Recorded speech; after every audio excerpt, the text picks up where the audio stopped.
Sebagai tindakan dalam mengekang perkahwinan bawah umur ini, kerajaan mengambil langkah-langkah seperti berikut. A. Kepentingan program kesedaran dalam pendidikan reproduktif, pendidikan kesihatan reproduktif, iaitu pendidikan seks.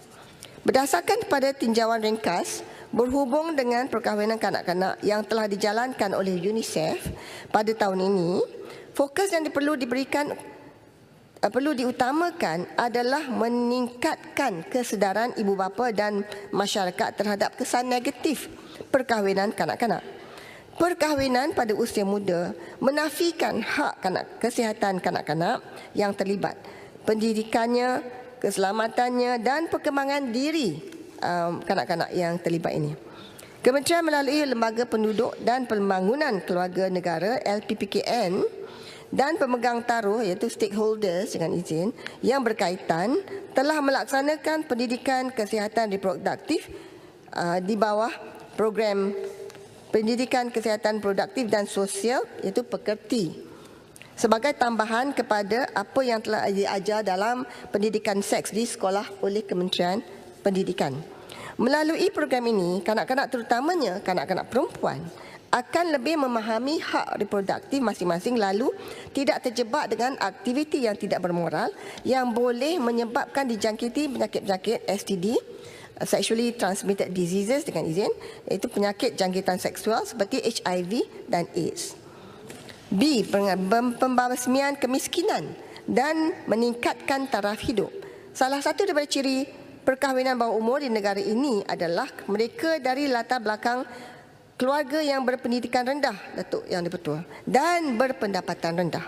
Kerajaan akan pastikan kerjasama erat antara agensi berkaitan untuk membasmi kemiskinan, meningkatkan taraf pendidikan dan taraf hidup komuniti luar bandar dan memberi peluang permekasaan ekonomi untuk memastikan keluarga tidak memilih mengahwinkan anak-anak mereka bagi meringankan beban keluarga. Kita juga ada pelaksanaan secara perundangan, iaitu menaikkan had umur minimum kepada 18 tahun. Dalam merangka penyelesaian jangka panjang terhadap isu ini, kerajaan melalui Menteri di Jabatan Perdana Menteri Agama, Menteri Undang-Undang, Menteri Kementerian Dalam Negeri dan kerajaan negeri-negeri termasuk Kerajaan Sabah dan Sarawak akan melakukan usaha untuk menetapkan had umur minimum bagi perkahwinan di dalam semua perundangan kepada 18 tahun. Ia akan melibatkan undang-undang seperti Akta Undang-Undang Keluarga Islam, itu Wilayah Persekutuan 1984, enactment Ordinans Undang-Undang Keluarga Islam dan negeri-negeri, Akta Membaharui Undang-Undang Perkahwinan dan Perceraian 1976, enactment Mahkamah Anak Negeri 1992 di Sabah dan pelbagai undang-undang adat kaum pribumi di Sarawak. Memandangkan Malaysia mempunyai adat dan budaya yang tersendiri mengikut kaum dan kepercayaan, perundingan akan diadakan bersama pakar-pakar berkaitan termasuk pakar kanak-kanak dan pakar budaya, pakar syar'i bagi memastikan pandangan semua pihak diambil kira dalam penetapan had umur minima ini.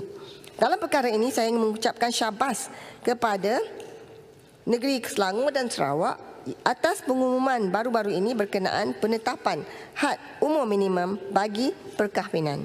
Saya berharap negeri-negeri lain akan turut mengambil langkah yang sama. Terima kasih. Silakan Pak Menteri. Terima kasih Baling. Memanglah show tu betul bagus. Kita nak percepatkan.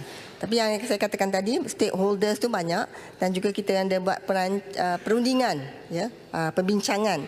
Kerana ini juga kalau saya boleh bacakan sedikit berdasarkan statistik permohonan untuk berkahwin ini diterima daripada Jabatan Syariah ni 2013 hingga 2017 adalah menurun, sekurang-kurangnya adalah trend menurun, ya. Dan antara negeri yang tercatat yang tertinggi untuk bukan Islam juga termasuk ni di Sarawak yang tertinggi dan Sabah dan Kelantan sama. Jadi tiga tu Sarawak, Sabah dan Tai dengan Kelantan. Tapi yang saya nak katakan bahawa memang kita nak adakan perundingan ini untuk mempercepatkan secepat mungkin. Kita ada stakeholders kerana satunya kerana adat di Sabah Sarawak tu lainan sikit sebab dia ada di bawah undang-undang negeri dan juga undang-undang negeri syariah ni courts mahkamah syariah di negeri-negeri lain itu mesti diselaraskan. Itu yang kita nak ambil masa sedikit. Tapi kerana perundangan ni kita mahukan supaya memang had minimum 18 tahun. Tetapi apa yang dilakukan dalam satu kajian UNICEF, bukan saja perundangan itu penting. Perundangan itu adalah sedikit bawah. Yang pentingnya adalah pendidikan.